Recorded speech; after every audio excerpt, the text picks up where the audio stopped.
അമ്മ എന്തിനാ ഞങ്ങൾ ഇങ്ങനെ വളർത്തിയത്? ഒരു ഇഷ്ടമില്ലാത്ത സാഹചര്യത്തിൽ തുറന്നു പറയാൻ കൂടി സാധിക്കുന്നില്ല. അത്തരത്തിൽ പെരുമാറാൻ കൂടി പഠിപ്പിക്കേണ്ടതായിരുന്നു. ഇന്നത്തെ മാതൃഭൂമി പത്രത്തിൽ വന്നൊരു വാർത്തയാണ്.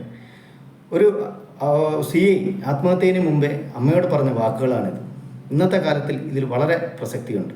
ഒരു കുട്ടിയുടെ കാര്യത്തിൽ അമിതമായ നിയന്ത്രണം. ഞാൻ വിചാരിച്ചാൽ അല്ലെങ്കിൽ പാരൻ്റ് വിചാരിച്ചാൽ എല്ലാം ശരിയാകൂ എന്നുള്ള ഒരു ഒരു ഒരു തോന്നൽ.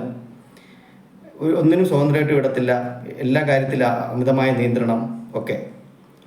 ഇതിനെ ഹെലികോപ്റ്റർ പാരൻറ്റിങ് എന്ന് പറയും. ഭാവിയിൽ ഇത് കുട്ടികളെ ഒരുപാട് തരത്തിൽ ബാധിക്കും. സ്വതന്ത്രമായി ഒന്നും ചെയ്യത്തില്ല. എപ്പോഴും ഒരു ഭയം, ഒരു ആങ്സൈറ്റി, ഇവർക്ക് മാനസികാസുഖം വരാനുള്ള സാധ്യതയും കൂടുതലാണ്. ഒരു കുട്ടിയുടെ കാര്യത്തിൽ പഠിത്തത്തിൽ മാത്രം കൂടുതൽ ശ്രദ്ധ കൊടുക്കാതെ അവനെ സ്വതന്ത്രമായിട്ട് ചിന്തിക്കാനും കൂടി അവസരം കൊടുക്കണം.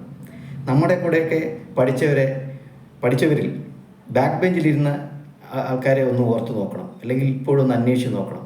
അവർ വലിയ നിലയിലൊന്നും ആയിട്ടുണ്ടാവില്ല, എന്നാൽ വളരെ സന്തോഷത്തോടെ വളരെ രസകരമായ ജീവിതം മുന്നോട്ട് കൊണ്ടുപോകുന്നവരായിരിക്കും.